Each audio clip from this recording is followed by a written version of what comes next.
Good morning बच्चों। आज हम समास के बारे में पढ़ेंगे। यह अपना सेकंड टॉपिक है समास। सबसे पहले हम जानते हैं कि समास का संधि विच्छेद क्या होता है। तो समास का संधि विच्छेद होता है सम प्लस आस।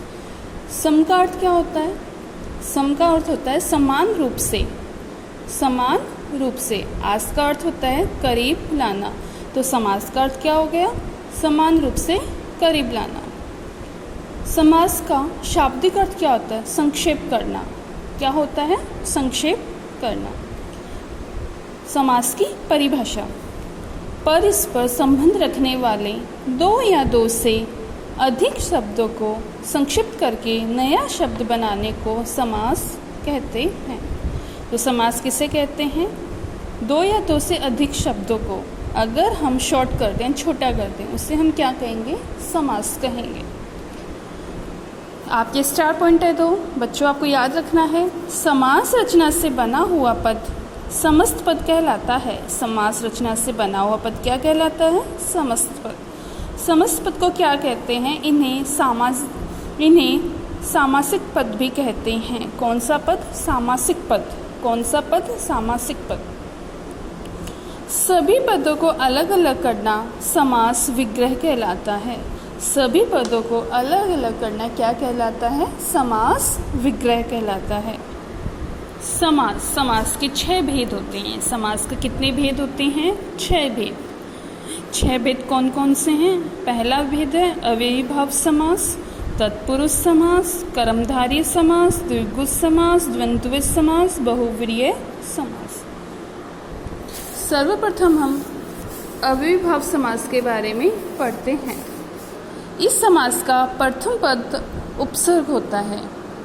इस समास का प्रथम पद उपसर्ग होता है। प्रथम पद प्रधान होता है। यदि किसी शब्द की पुनरावृत्ति होती है तो अव्ययीभाव समास होता है। आपको ध्यान देने वाली बात है बच्चों कि अन, अ, ना, कु, सु, दुर, दुस तथा सत, अगर यह उपसर्ग है तो वहाँ पर अव्ययीभाव समास नहीं होगा। देखिए, एग्जाम्पल से समझिए। यथा शक्ति, शक्ति के अनुसार, यथा उपसर्ग है, शक्ति के अनुसार। रातों रात, यहाँ पर मैंने एक पॉइंट लिखा था कि जहाँ पर पुनरावृत्ति होती है, तो देखिए एक शब्द की पुनरावृत्ति हो रही है। रातों रात, तो रात रात, तो रात ही रात में, रात ही रात। प्रतिदिन, प्रत्येक दिन, उपसर्ग है प्रति, रात यहाँ पुनरावृत्ति हो रही है। तो कौन सा समास? अव्ययीभाव समास। दूसरा है तत्पुरुष समास। तत्पुरुष समास क्या होता है? इस समास में दोनों पदों के मध्य होने वाले कर्म से लेकर अधिकरण कारक, कर्म कारक से लेकर अधिकरण कारक तक सभी कारक चिन्हों का लोप पाया जाता है तथा विग्रह करते समय इन कारक चिन्हों को पुनः लिख दिया जाता है। उसे तत्पुरुष समास कहते हैं। कारक कर्म से लेकर अधिकरण कारक, जैसे यश प्राप्त, यश को प्राप्त, को कारक कौन सा? कर्म कारक। हस्तलिखित, हाथ से लिखा, कौन सा कारण? करण कारक। हथकड़ी, हाथ के लिए कड़ी, संप्रदान कारक। गुणहीन, गुण से हीन, से, कौन सा कारक? अपादान कारक। अलग हो रहा है यानी वह गुणों से हीन हो गया। अपादान का कारक का मतलब होता है कोई चीज किसी से अलग हो जाना। गंगा जल, गंगा का जल, किसका जल? गंगा का जल, संबंध कारक, यानी गंगा है उसका पानी, तो दोनों के बीच में संबंध, तो संबंध होता है।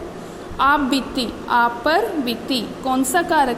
अधिकरण कारक। में या पर, जिसमें क्या आता है? में या पर, आप बीती।